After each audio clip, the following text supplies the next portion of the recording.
Welcome to Connect, Curate, Create, where we're on a journey through the arts and creative industries. I'm your host, Dr. Tim Butcher. If you're anything like me, you love learning about art and creativity. In each episode, I ask artists and creatives how they navigate life, work, and more besides. They generously share their stories and offer invaluable insights that you and I can put into action. As the author of Creative Work Beyond Precarity, I blend my mission to give artists a fair go with my academic smarts, to ask the questions that draw out lessons we can all learn from. And I'll realize how freeing it is for other people to have that momentary permission to just play with this stuff they haven't played with since they were a kid. And that's really special for me, to watch other people blossom, so to speak. They just open up and they just, I had this as a kid, and they get really excited.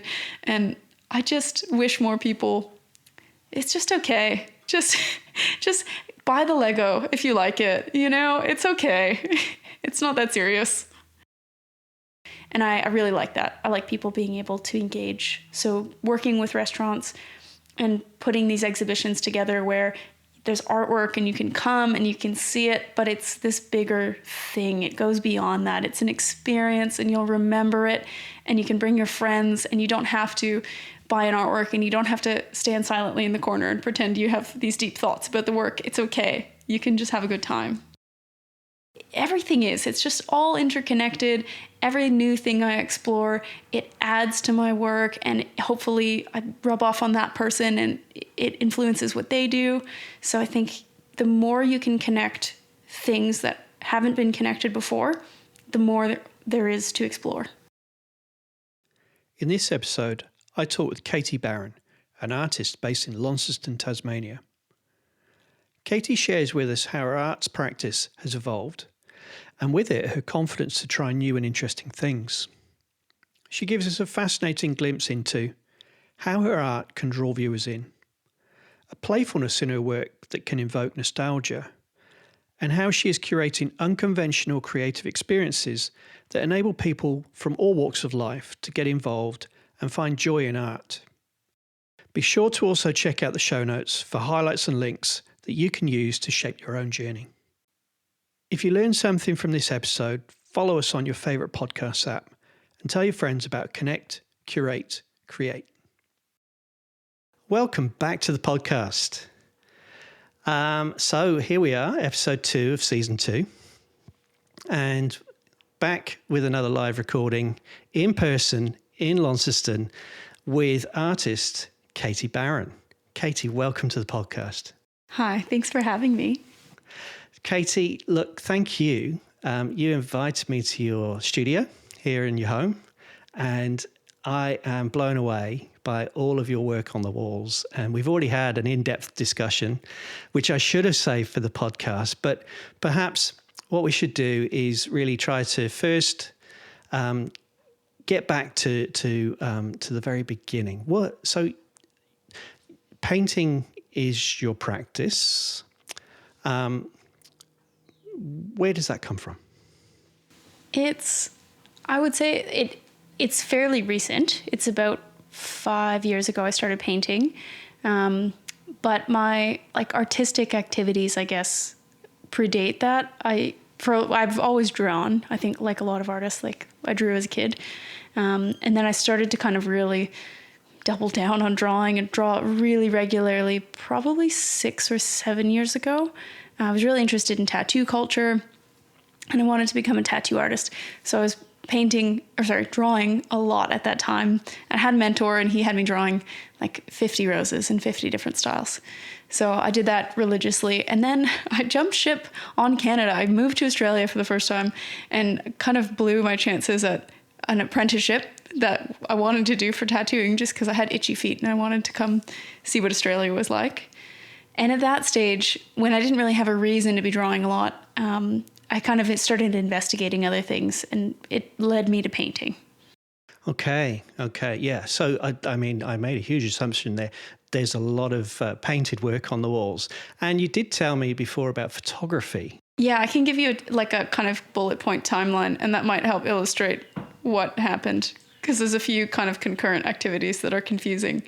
So drew as a child, went to college for photography, and again, for the first time, I suppose, got itchy feet. So I dropped out of college, Itchy feet. moved to the mountains. In the mountains, I met my partner, who is Australian, which leads us back here eventually. And that's where I got really interested in tattooing and started to collect tattoos myself. So I started drawing a lot to try to develop that skill set. But again, itchy feet. And then I moved to Brisbane. And it was in Brisbane that I discovered painting. And then, itchy feet, I moved back to Canada, lived there for a while, and that's where I developed and began my painting practice. All the while still practicing photography that I had picked up in college, kind of in the background, did it, I guess, as a personal project, and then it really developed to become a core part of my painting practice.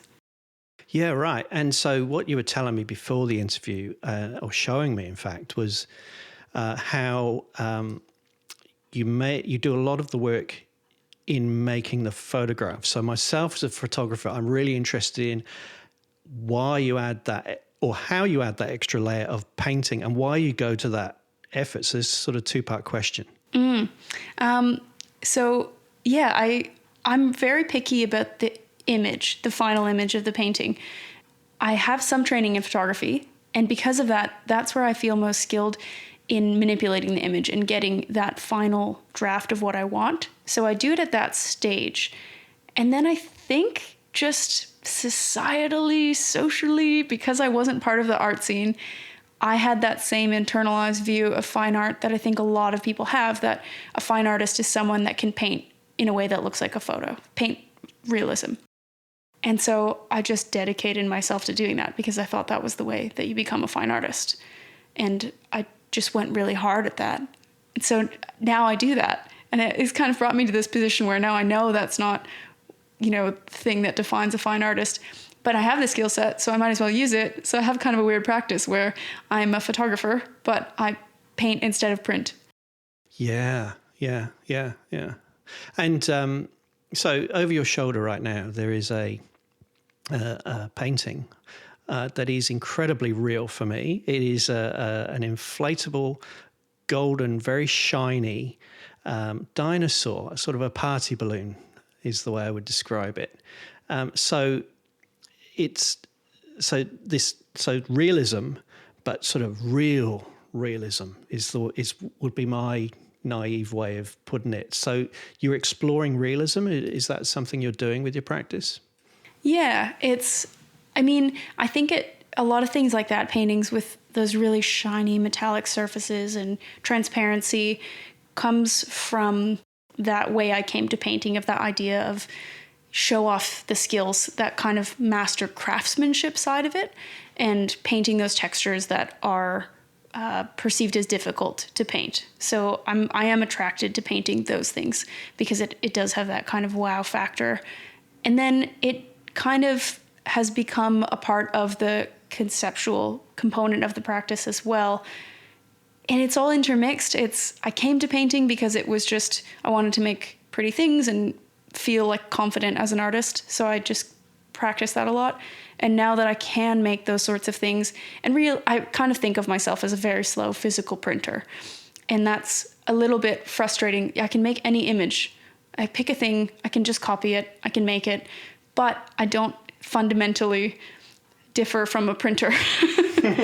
So I am perpetually looking for ways to incorporate myself and different interests into paintings in an excuse to paint realism and have it be more than a printed picture. Yeah. Before the interview, you'd said how there might be, and I would agree, there's this sort of general perception that painting is fine art, perhaps, right?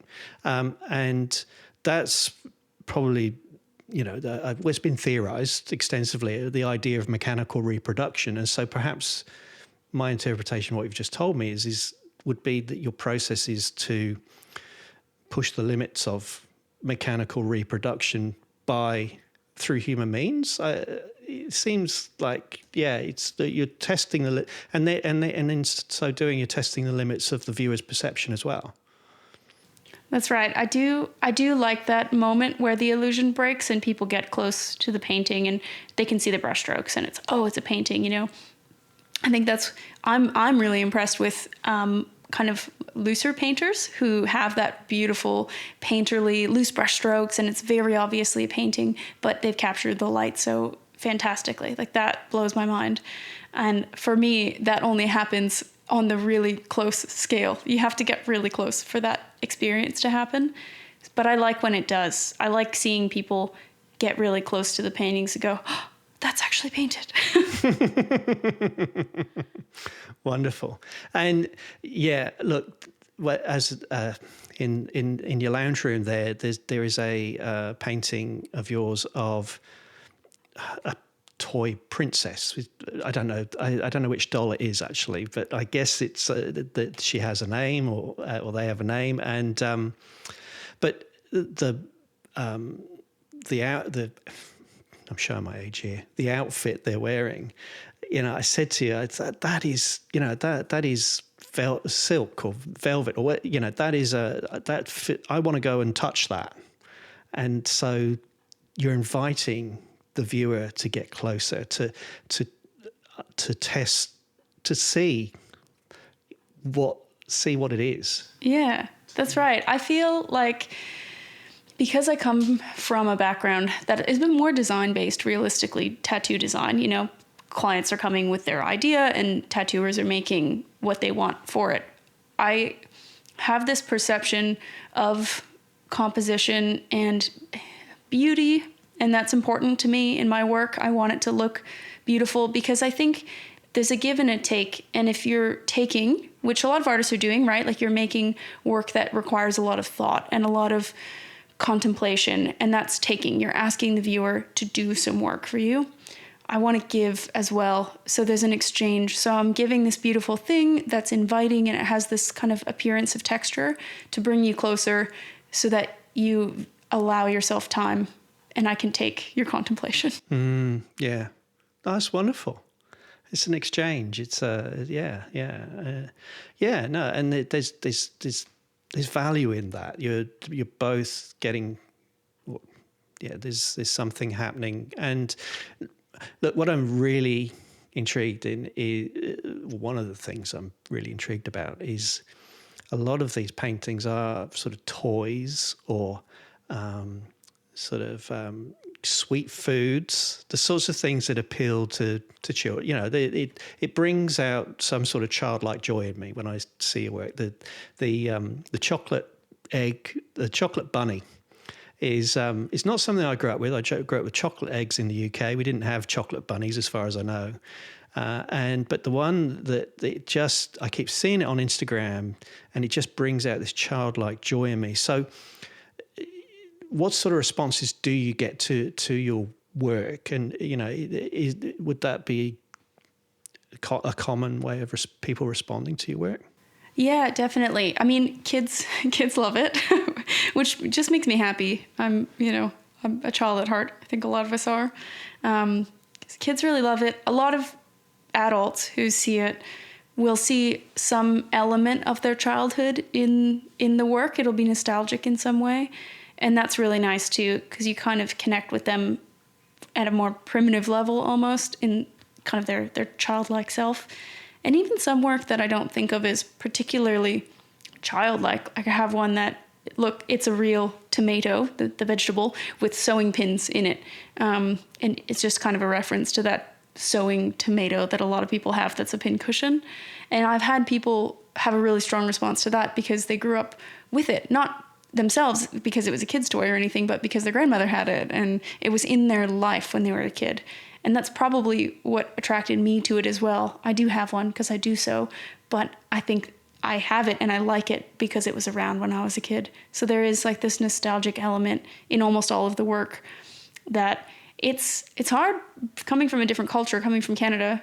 Not everything resonates. It's not always going to cross over, but I'm surprised at how much does. Yeah. And I had a conversation earlier today about how food particularly is there are these cultural references and but but yeah, I suppose what the next question that came up for me as you were talking was more about play. So there's a playfulness, and in my engagement, it invites me to play. When you are making the work, is it playful? Is it, what does it do for, what in the process of making, what does it do for you? Oh, it's super fun. Like, my studio is filled with all the stuff that you kind of feel like you shouldn't buy as an adult because you don't need to. You're not a kid. But it's like plasticine and pom-poms and all like crafting materials and candy. And I get to play with my food, and I sculpt things, and I get to make them so that I can photograph them and then paint them. And it is really playful. And the magical thing to me is that in doing that, sometimes I'll share it on my Instagram, or even just friends will be visiting and I'll have something set up in the studio, and they have such a fun time playing with it, and they go so hard. Like, sometimes I'll set it up and I'll photograph it, and it's work for me. It's fun, but it's work. And I'll realize like how freeing it is for other people to have that momentary permission to just play with this stuff they haven't played with since they were a kid. And that's really special for me, to watch other people like blossom, so to speak. They just open up and they just, oh, I had this as a kid, and they get really excited. And I just wish more people, it's just okay. Just buy the Lego if you like it. It's okay. It's not that serious. It's a beautiful invitation. Yeah, that is a really beautiful invitation. Yeah, I've explored that through my life. I had a very strong relationship with Lego as a child, to the point where I would build these little worlds, and I'd used every single block on the carpet in the lounge room. And 2 weeks later, Mum would ask, "Can I please vacuum? Can we clear it up so I can vacuum?" "No, Mum, I just need to do one more thing." "But you've got no bits left."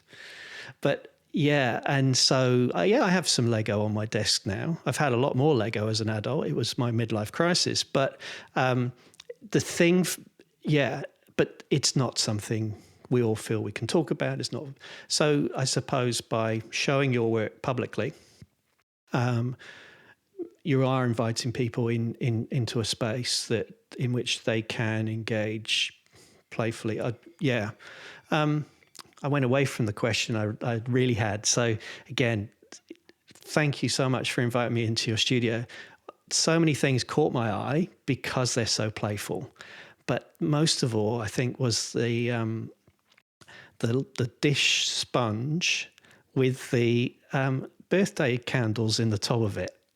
What's that all about? That was a concept that I had for a painting primarily. But until fairly recently, all of my paintings were kind of surreal, comedic play on food and really relating to food. So that was my play on a sponge cake. So it's a kitchen sponge with birthday candles in it. And I really liked it, and I wanted to do something more with it. So I reached out to the owner of a local bakery here, Juani, and I had her come over to my house. And I came out of my studio and I brought her that kitchen sponge and I said, "What do you think?" And she was so confused. And she just looked at me and she said, and I said, "Can you make this?" She said, "Katie, you can't eat that. That's a sponge." I said, "No, can you make something like this that you can eat?" She said, "I guess." And that was kind of the beginning of putting together paintings and food, because obviously I am really interested in food. It's kind of a recurring theme of my work. Collect vintage cookbooks. I just love food. And I really wanted to put the two together and make something that could be engaged with beyond viewing a painting, and could be maybe purchased and consumed by people that aren't in a position to buy a painting. And so that was kind of the idea of working with Juani and working with Kenzo's Kitchen Bakery and making this exhibition meets dessert exhibition show thing. And this was Sweet Deceit. So I didn't make it myself. So can you tell us, how did it manifest, and what was the response? Yeah, so that's after that meeting, we got together and we we made a list of dishes, and the space we had it in was her bakery, Kenza's kitchen, which is extremely tiny. I think the frontage is less than 3 meters. It is literally a hole in the wall. It's really small. So it was challenging for me. How do you put on an exhibition somewhere where there's no space and no wall space? So I made 4 tiny 15 centimeter square paintings, and Joanie created dishes that matched each painting. And it was super fun and super creative for both of us. She's an incredibly talented, creative person. So it was really wonderful to watch her work as well and see, how we both influenced each other's work. And then we kind of threw a big party. It was very kind of flying by the seat of our pants. It was planned really short notice because I wanted it to be on April Fool's, and that was not that far in the future. I just thought that would be a great date. And it turned out to be Easter Monday, which was just such a mistake.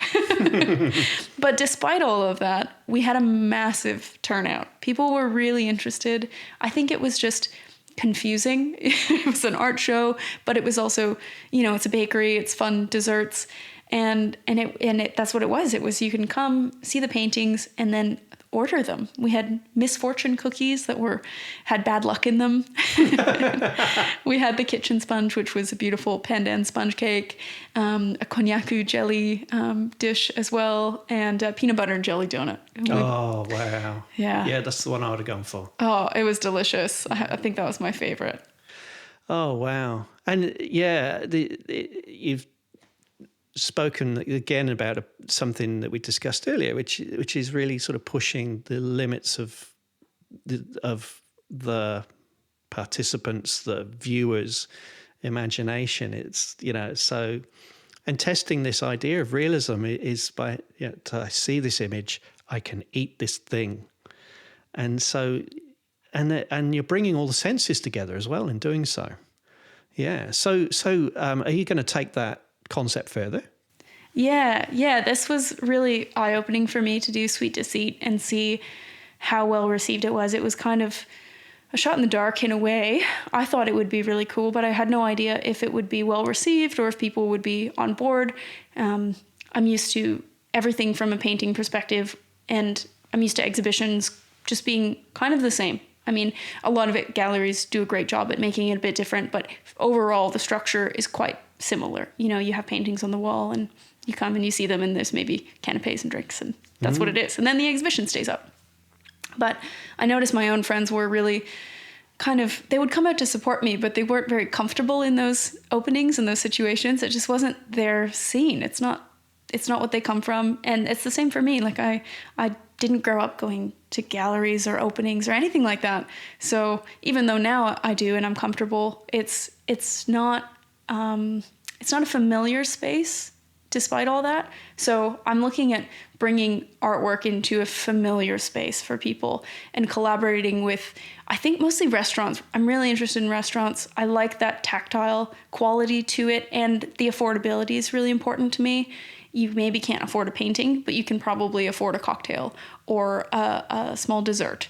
And I really like that. I like people being able to engage. So working with restaurants and putting these exhibitions together where there's artwork and you can come and you can see it, but it's this bigger thing. It goes beyond that. It's an experience and you'll remember it, and you can bring your friends, and you don't have to buy an artwork and you don't have to stand silently in the corner and pretend you have these deep thoughts about the work. It's okay. You can just have a good time.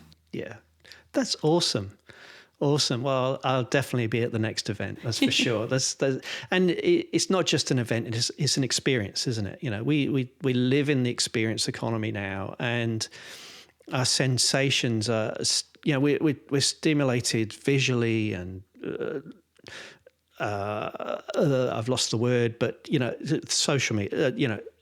We are constantly gaining stimulation and trying to understand and decipher this world that we're living in, but then to use the same sort of mechanisms that are being used in marketing, basically, which is just, they're trying to sell us things ultimately, and art is competing with that. But then to learn how those things combine, all of those, on Instagram, I will be looking at I'll be watching Japanese bakeries making beautiful things, looking at visual art, and listening to something else. So you're bringing all these different experiences together into one experience that is an invitation to. So I guess you might have familiarity with one of those things. So food is a way. Someone's love of food is a way into exploring the painting and perhaps reaching forward and going and touching it and just checking it is a painting. Yeah, that's right. Yeah, get them, get to their heart through their stomach. Yes, always. Yeah. That's no, good advice. Okay, so taking your work out into, let's say, non-traditional spaces is really important to you. But let's come back into the studio. And so what sort of work are you exploring right now that might take it into other spaces or, reach new audiences? Yeah, so currently I'm building the body of work for the next restaurant exhibition, I suppose you could say, which is going to be a speakeasy. So I'm really excited about that. It's going to explore some conceptual themes I'm interested in, but I think it won't be in an overt way, and I think it'll just be a really fun event, so you can kind of engage with it on any level you choose. It'll just be quite approachable, I guess similar to my work, something that you can just look at and like, or there's more to kind of contemplate there if you so choose. There's depth to it if you feel like swimming. Yeah. And I guess that's the question I've been searching for all the way through the interview, or at least from a part way through the interview, is in doing this by putting on a speakeasy, you're bringing lots of people coming in from different perspectives, different backgrounds, different appreciations of different elements of what will be happening in the space. And so a little bit like the group show you did with Tony Curran, who was on the podcast previously, and Stefan, collisions, to just use the term that was used for that exhibition. But it's this thing of, there's people bumping into each other who might know each other in other walks of life or might not know each other at all, but to connect over or through this experience, this rounded experience, and invite each other into their own understandings of the different elements. I don't know, that seems really, really important to me. Yeah, to me, the purest way of explaining creativity and thinking about creativity is taking disparate existing things and putting them together in a new way. At its core, that's creativity, I think.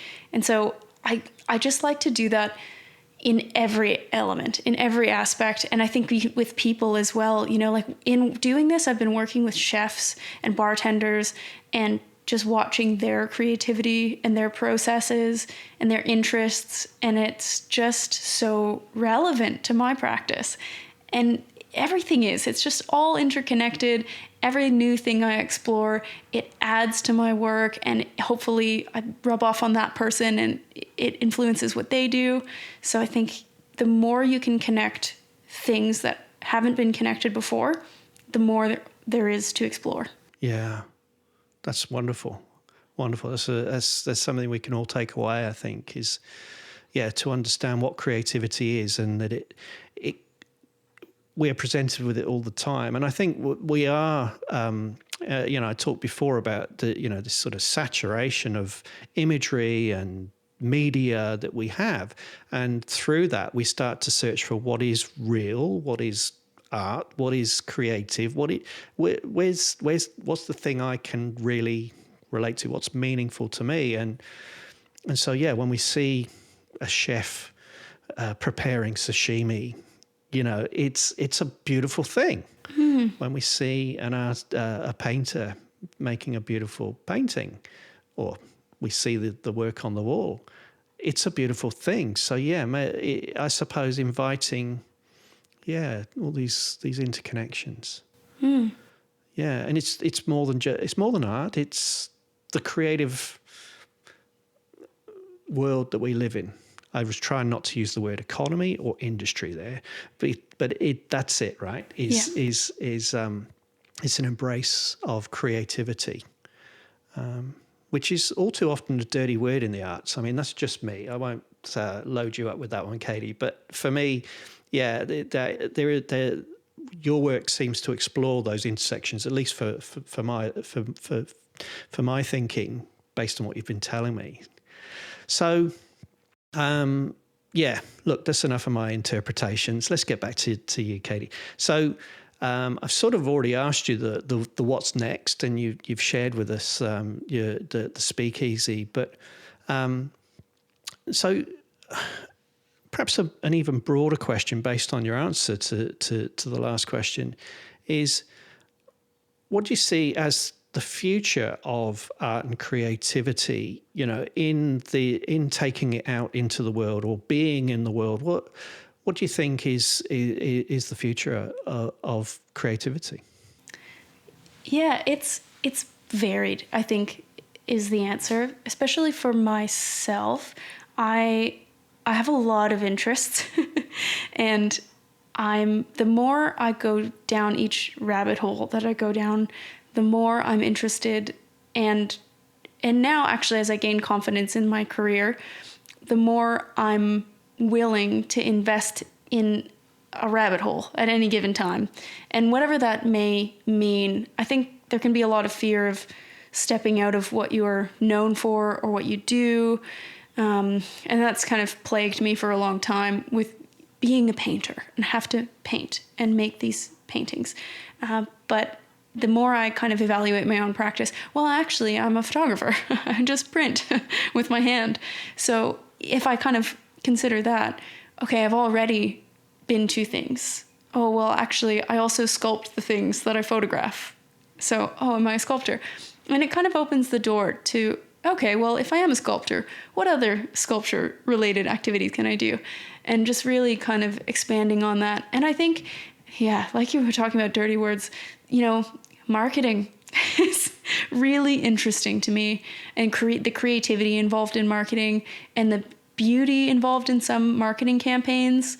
Yes, they're in service of selling, and I'm not a very consumer-minded person, but I acknowledge and respect the creative work that goes into marketing campaigns and the beautiful things people are doing with that. And I mean, we've all got to pay our bills too. So looking at how creatives work with marketing too is really interesting to me. So as awful as it sounds to some people, I'm interested in that, and I'm interested in doing work that is solely creative and doing work that kind of gets to play in that realm. Because I think the more restrictions you add, and working with a company on a campaign for a specific goal obviously has a lot of restrictions. They have a lot of things they want to achieve.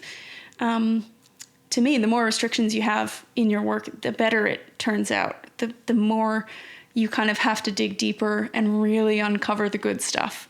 And you really boxed in, and so you have to get creative and you have to find a solution. So kind of going down rabbit holes and getting restricted in different things. That's kind of a broad descriptor of where I want to go, but it's a broad space that I want to enter. Yeah, absolutely. And I suppose that's why I asked you such a broad question. I thank you for answering it. It was a terrible question, but it is all these intersections in life and the world. And by just saying I am an artist and I will not engage with this and that, but then constraining, but being an artist and working on a marketing campaign, for example, some of the most engaging and interesting marketing campaigns that I see, and they're not necessarily products I would buy, but are by photographers who I've met in the darkroom who have this beautiful artistic practice that if they kept it there in the darkroom, it would never get really explored. It would never reach its full potential. They wouldn't stretch themselves. And so yeah, I do think the world is craving more creativity, and so why not explore that? Yeah, and I mean, if we're going to be bombarded by marketing and advertising, which we are, why not have it be good? and engaging and beautiful and layered in meaning. And I think it can be all those things and still be effective marketing.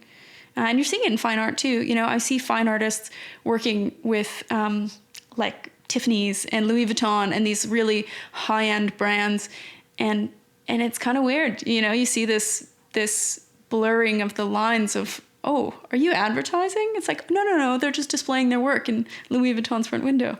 Okay, so I think it's already happening. It's not anything new. No, it's probably just one of those unspoken things, and it's gone on for eons. And but why not bring it out into the open? But look, the world needs more beauty. You make beautiful things. Thank you, Katie, for your time. It really is a pleasure to come and visit you in the studio. We'd never met before. You responded instantly to my request to be interviewed. And look, I really, really appreciate it.